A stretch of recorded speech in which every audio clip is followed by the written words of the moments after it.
শুরু হয়ে গেছে প্রথম দফার ভোট, শুরু মেগা ফাইট। 16টি জেলার 152টি আসন কার্যত মুড়ে ফেলেছেন কেন্দ্রীয় বাহিনীর জওয়ানরা। দিকে দিকে কেন্দ্রীয় বাহিনী, বুথে কেন্দ্রীয় বাহিনী, রাস্তায় কেন্দ্রীয় বাহিনী, অলিতে গলিতে কেন্দ্রীয় বাহিনী। লাভপুর বিধানসভা কেন্দ্রের আমরা যে হাই স্কুলে এই মুহূর্তে রয়েছি, বি প্রতিকুর হাই স্কুল, এবং গোটা যে এলাকা বা গোটা যে স্কুল তার এন্ট্রি এক্সিট এবং অন্যান্য বিভিন্ন জায়গাতে সেন্ট্রাল ফোর্স ইতিমধ্যে মোতায়েন করা হয়েছে। লোকসভা হোক বা পঞ্চায়েত, পুরসভা হোক বা বিধানসভা, পশ্চিমবঙ্গে ভোট হিংসার পুনরাবৃত্তি ঘটেছে বারবার। কিন্তু এবার কড়া হাতে পরিস্থিতির মোকাবিলা করতে ভোটের বহু আগে থেকেই মাঠে নামানো হয়েছে কেন্দ্রীয় বাহিনীকে। দিকে দিকে নিরাপত্তার বজ্র আঁটুনি, নামানো হয়েছে মার্কসম্যান গাড়ি। জেলায় জেলায় এক ছবি, সর্বোচ্চ টহল দিচ্ছে কেন্দ্রীয় বাহিনী, বুথে বুথে তাদের উপস্থিতি। কেন্দ্রীয় বাহিনীর সতর্ক নজরদারিতে শুরু হলো ভোট গ্রহণ প্রক্রিয়া। এই মুহূর্তে আমরা দাঁড়িয়ে রয়েছি মালদা বিধানসভার একটি বুথে, যে বুথের বাইরে আইটিবিপি যারা মোতায়েন রয়েছেন তারা এইভাবেই বুথের বাইরে একটা যেন অস্থায়ী বাংকার তৈরি করেছেন।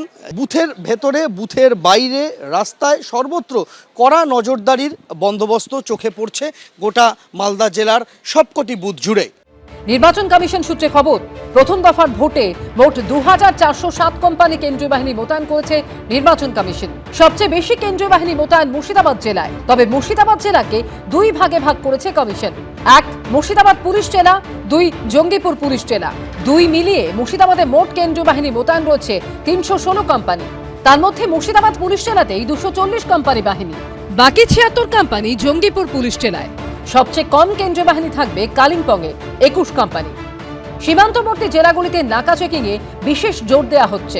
ভিন রাজ্যের নম্বর প্লেটের গাড়ি দেখলেই থামিয়ে চালানো হচ্ছে তল্লাশি। এবিপি আনন্দ। ভেঙে চুরমার কনভয়ের গাড়ির কাজ, লাঠি বাঁশ দিয়ে চলল হামলা, মুহুর্মুহু হলো ইট বৃষ্টি। প্রথম দফার ভোটের দিন কেন্দ্রীয় বাহিনীর সামনে তৃণমূলের সঙ্গে সংঘর্ষে জড়ালেন হুমায়ুন কবির, যার জেরে রণক্ষেত্রে চেহারা নিল মুর্শিদাবাদের নওদা। নওদা থানার মদতে তৃণমূলের গুন্ডাগিরি করছে, ইট ছোড়া হচ্ছে, আমার উপরে হামলা হচ্ছে, একাধিকবার হামলা হচ্ছে। সেটা লোকাল পুলিশ আমাকে কোনো প্রোটেকশন একেবারে আজকেও সিটি বাজাচ্ছে।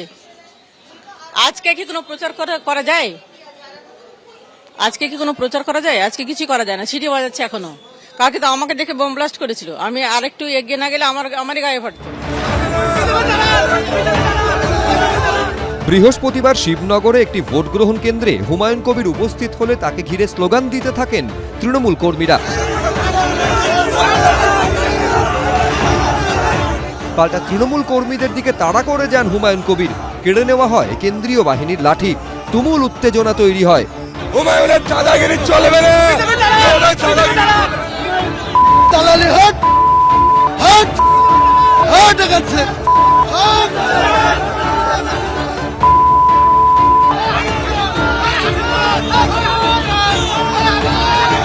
কেন্দ্রীয় বাহিনী দুপক্ষকে সরিয়ে দিলে রাস্তাতে চেয়ার নিয়ে বসে পড়েন হুমায়ুন কবির। তাকে পাখার বাতাস করতে থাকেন অনুগামীরা।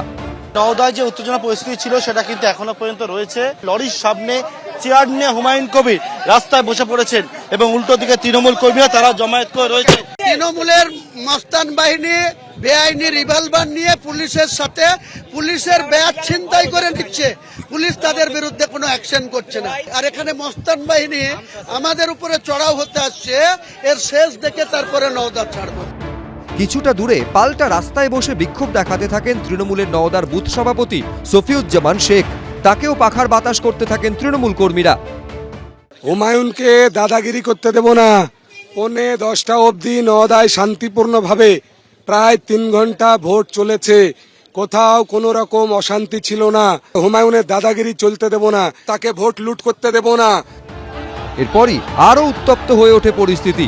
তৃণমূল ও আমজনতা উন্নয়ন পার্টির সমর্থকেরা একে অপরের দিকে লাঠি বাঁশ নিয়ে হামলা চালায়। পরিস্থিতি নিয়ন্ত্রণে আনতে লাঠিচার্জ করে কেন্দ্রীয় বাহিনী।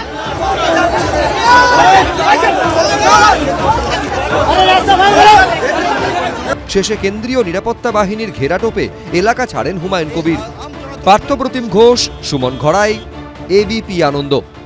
এবিপি আনন্দ, এগিয়ে থাকে, এগিয়ে রাখে।